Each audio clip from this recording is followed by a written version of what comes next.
You are watching the news from the Sultanate of Oman television. First, the headlines. His Majesty Sultan Qaboos condoles His Excellency the President of Egypt on the victims of a train collision in the Bahira Governorate. The first National Symposium on Treatable Genetic Disorders discusses in Muscat the means of treating them. And the Omani Small and Medium-Sized Enterprises exhibition in Doha is a market window for Omani products in Qatar.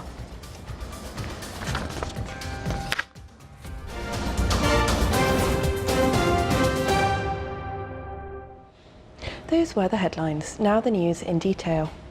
His Majesty Sultan Qaboos has sent a cable of condolences to His Excellency President Abdel Fattah el-Sisi of the Arab Republic of Egypt on the victims of a train collision in the Bahira Governorate. His Majesty the Sultan also sent a cable of greetings to His Excellency President Rumen Radev of Bulgaria on the occasion of his country's National Day.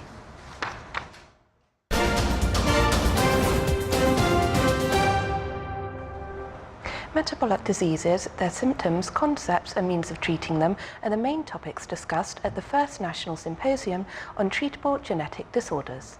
The seminar is organised by Sultan Qaboos University Hospital and witnessed the participation of specialists from inside and outside the Sultanate. It aims to acquaint paediatrics with treatable genetic disorders and the importance of its early diagnosis. The symposium included a number of workshops on early diagnosis, namely chemical diagnosis means, in addition to the concepts and methods of therapeutic feeding. Sultan Qaboos University Hospital called upon patients to stick to specific nutritious dietary food, along with taking their children to hospital for regular checkups in order to avoid these kinds of disorders. The activities of the Omani Small and Medium-Sized Enterprises exhibition kicked off today at the Qatari capital, Doha. The design of the pavilion is inspired from the Omani environment and architecture. The exhibition is organised by the Public Authority for Investment Promotion and Export Development and Public Authority for Small and Medium-Sized Enterprises Development in cooperation with the Sultanate's Embassy in Qatar.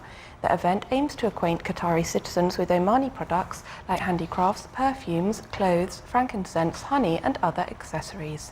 It also aims to increase the volume of trade exchange between the Sultanate and Qatar. Around 30 Omani small and medium companies took part in the exhibition, which aims to promote Omani products and find marketing outlets for their products.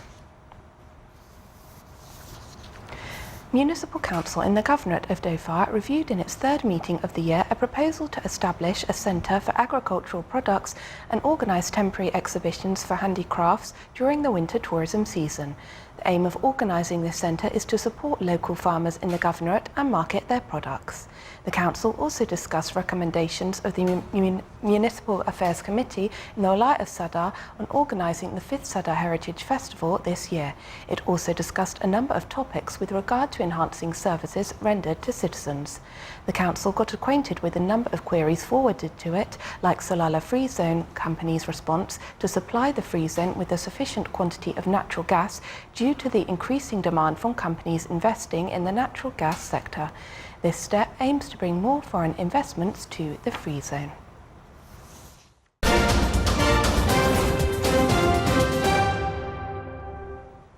Now for some international news.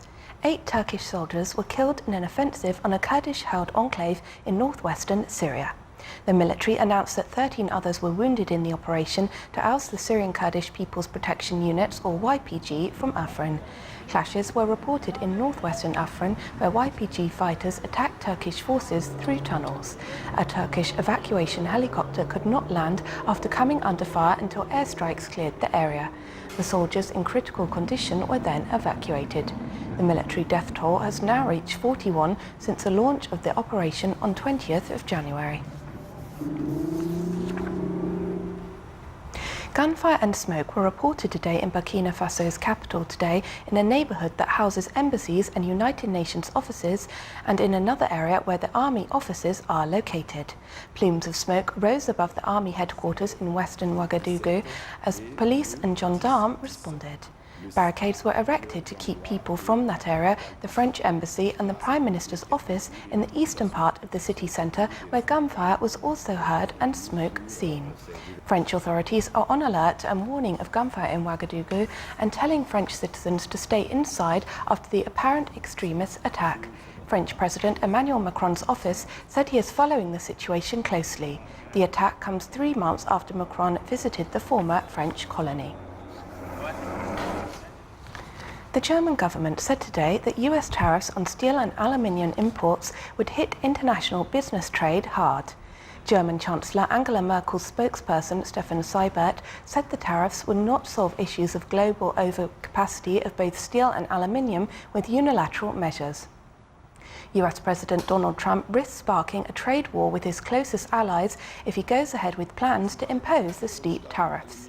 Trump, who has long railed against what he deems unfair trade practices by China and others, said yesterday he planned to levy penalties of 25% on imported steel and 10% on aluminium imports from next week. Trump said when the US is losing many billions of dollars on trade with virtually every country it does business with, trade wars are good and easy to win. Zum Thema Handelskrieg, das kann in überhaupt niemandes Interesse sein. Und zwar nicht nur Europas Interesse nicht, sondern das wäre auch sicherlich nicht das Interesse. Authorities in Azerbaijan said at least 24 people were killed in a fire at a drug rehabilitation clinic in the capital this morning.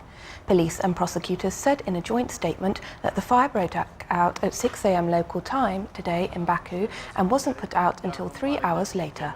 A short circuit is believed to be blamed for the blaze at the clinic, which is situated in an old one-storey wooden building. The Health Ministry said 200 patients and staff have been evacuated and 34 people have been rescued from the building. The Azerbaijani president had arrived at the scene to oversee the rescue effort and ordered an investigation into the blaze. Communities in the UK have been setting up makeshift emergency centres for people stranded in the extreme weather conditions. In Devon, southwest England, emergency centres were set up for people who were stranded away from home, many having to abandon their vehicles. One driver, who was trying to get home from London, spent the night in the village of Chudley when his car became stuck. Britain's military was deployed to central and western England today to help get hospital employees to work and to assist police in rescuing people from snowbound vehicles as unusually cold weather gripped the United Kingdom. The big freeze caused travel chaos throughout the country, with hundreds of flights cancelled at Heathrow Airport, Europe's largest air hub. Trains broke down, stranding some passengers in frosty conditions for hours. Thousands of homes are without electricity as temperatures remain below freezing with bitter winds.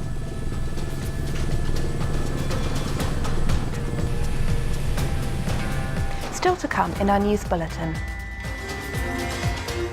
The 23rd edition of Muscat International Book Fair continues in full swing.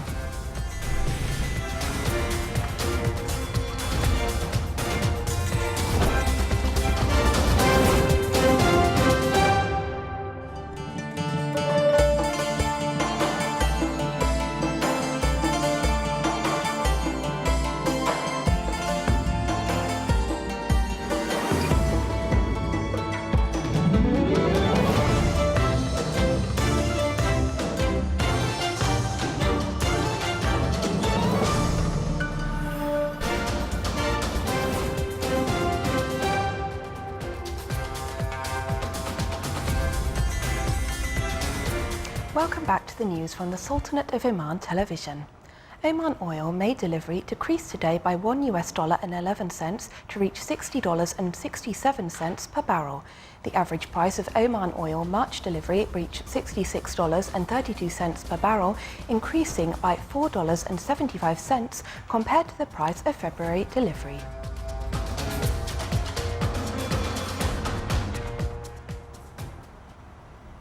The total value of real estate activity in the Governorate of Masandam reached more than 300,000 Omani rials during the month of January. The total value of the collected fees during the same period amounted to more than 25,000 Omani riyals through 366 real estate deals, which included sales contracts, mortgages and usufruct contracts.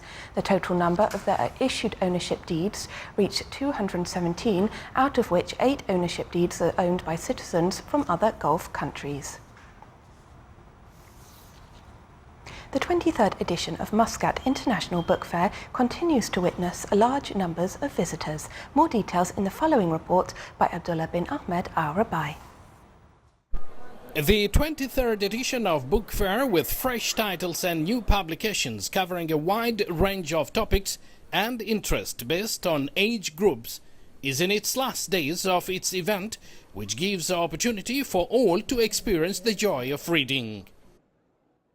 The Omani Association for Writers this year's in this exhibition, they presented around 31 books, new titles, and this is the first time in the history of this society has presented this much of books. In many exhibitions the Omani society were participating in.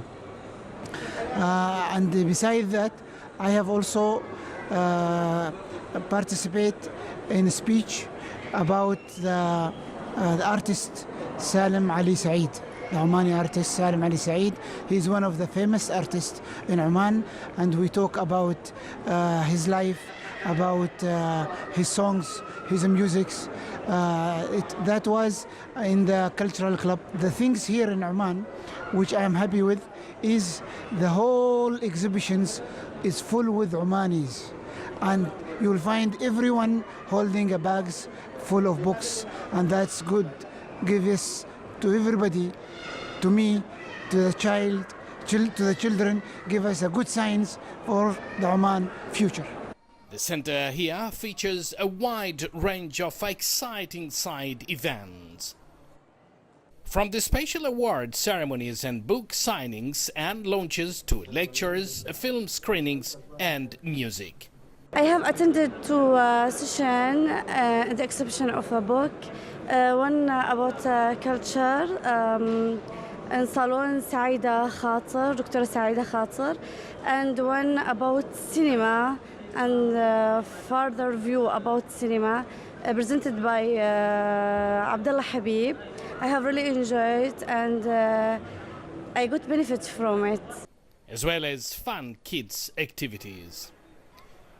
I buy some game and I look at many books. I bought books for studies. I bought a coloring book and other things. I brought 3 story books. I bought some books, Harry Potter and books, which will benefit you in your knowledge. In this exhibition, we could find many English books, and we purchased few books for the kids. I felt it is really worth coming for the exhibition. As we can see here in this section, Quran books that are anti-tear and waterproof papers. What can you tell us more about this book? Just tell us a little bit. عبارة عن تغريدات حوالي 4000 تغريدة وصى بها الشيخ خلفان العيسري. This book has 4,000 messages to the people from the late Sheikh Khalfan al-Isri. Its message touch every aspect of life. This exhibition is one of the best event in Oman, and I bought some books from here. I meet some people that I know them as writers. The titles, authors and bibliophiles from across countries has drawn wide interest to all. Abdullah bin Ahmed Al-Rabai, International Exhibition Center, Muscat.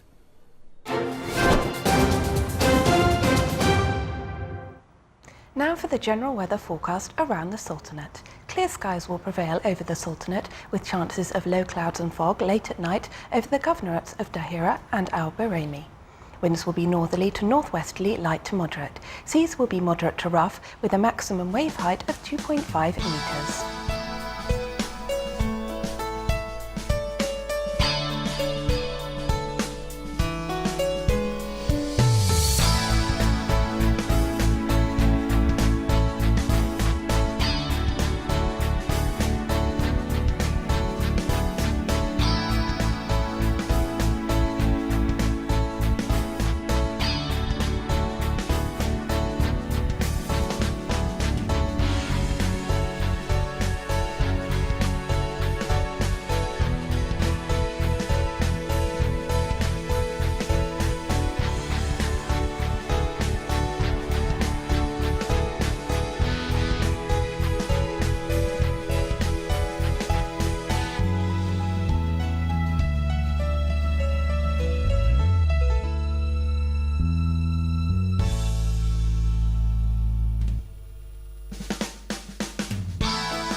is the Sultanate of Oman television. Before we end tonight's bulletin, here are the main points once again. His Majesty Sultan Qaboos condoles His Excellency the President of Egypt on the victims of a train collision in the Bahira Governorate. The first National Symposium on Treatable Genetic Disorders discusses in Muscat the means of treating them. And the Omani Small and Medium-Sized Enterprises Exhibition in Doha is a market window for Omani products in Qatar. With that, we come to the end of tonight's news bulletin. From all of us here at the newsroom and the studios, it's good night.